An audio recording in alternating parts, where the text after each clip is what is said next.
Eventually, I sought therapy to work on my marriage. It was there that I... In Saigon. Here I am in America, in Portland. Do we have 3 opera houses in Portland?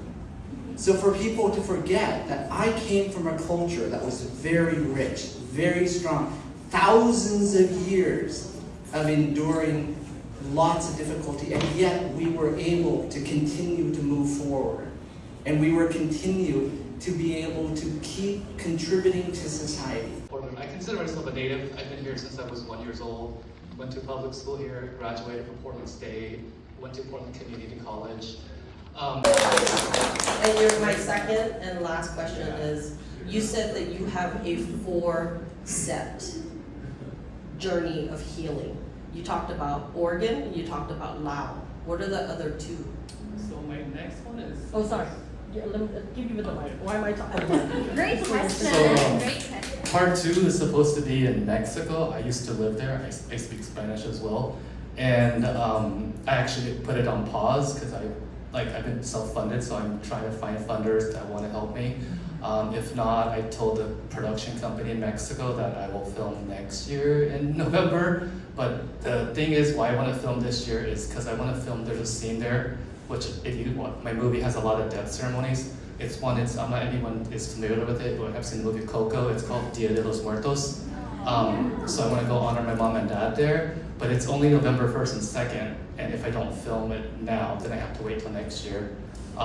So that's just my dilemma. And then, so one is Laos, second is Mexico is going to be about heartache, which I think everyone can relate to, divorce, healing, and then part 3 is Oregon, which is chosen family, healing, and then part 4 will be in Thailand, and that's going to be Your authenticity, your pondering, your insight into the creative realm of film.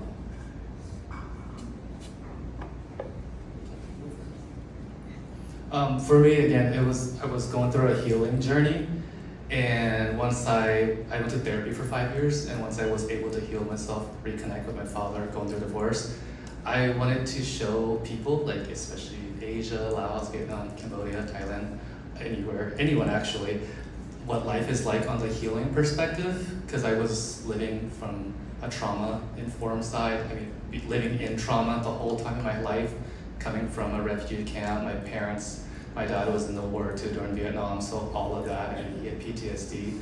So once I went to therapy and went through that healing journey, life is just so different. I hope people can watch my film and maybe take something from it and want to start their healing journey. So that's why I made the film. Yeah. Never got along, so I never really knew who he was up until 2024 when I went to my aunt's funeral. And the backstory on that was, I was actually supposed to film with my aunt, not my uncle, but she died a week before I went to film. And before that, my dad and I was supposed to film together. It was supposed to be a father-son love story, but he had his trauma and he didn't want to go. So then my third choice was my uncle, the one that they didn't get along. So that's how that story came about. And he's actually the most supportive uncle, blood family elder to me and my whole family. And when I was filming this documentary, everyone knew I was gay except my uncle. And because he's always like, oh, you're so handsome, we gotta find you a girl. I have a lot of Vietnamese family too. He's married to a Vietnamese woman. My cousins are married to Vietnamese. I have other Vietnamese cousin. And he's like, do you want a Vietnamese woman, a Laos woman, a Thai woman? And I don't know why, I just kept saying no thanks. But everyone else knows I'm very open about who I am. And so one day I told the film crew, I said, hey, I'm gonna tell my uncle I'm gay because I don't like when he keeps suggesting women to me, and which is nothing wrong. I think women are gorgeous, but that's not my cup of tea. So on camera, that was natural. That was not planned. I wasn't gonna say anything. The production company was like, no, he's old. I was like, what does old have to be to do with accepting someone for who they are? And I told him he was fine with it. He doesn't say anything. He hasn't set me up with a guy yet, so I don't know what he's out. We have to be a certain way, we have to have a certain grade, we have to do a certain job. We're not allowed to do what brings us joy, what brings us happiness. And for me, today in this, being able to do this and sharing this with these young gentlemen, to be able to say that I'm so proud of them to be able to express what we in our life were just asked to temper. We were asked to just don't create a scene. Just do what you're supposed to. But for them, I encourage them. We encourage artists of all type to make sure that you do what speaks to your heart. Because at the end of the day, that's all you have. There's nothing else that's going to matter. So as long as you love what you do, as long as you believe in your own identity, as long as you follow your passion. Having a hard conversation. Believe in a topic, a subject that you believe in. You go, wait a minute, why does no one think about this? I sit in here, or I stand in here today, I have my nieces sitting in the second row. This to me is super wonderful and super special. Because as I know, my brothers and sisters, their parents, never talk to them about this topic. And actually, they don't even know how to ask that topic. But here it is, Fred made that opportunity available. And for us to think about, what is it like to understand the last generation? What is it like to think about the next generation? What is it they want?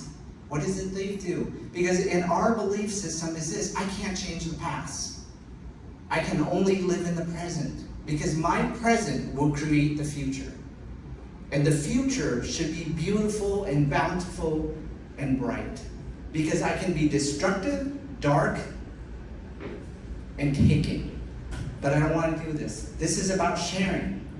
This is about sharing our thoughts. They're sharing about what we think is so important. And being in America, this is what being in America is about. Freedom of speech.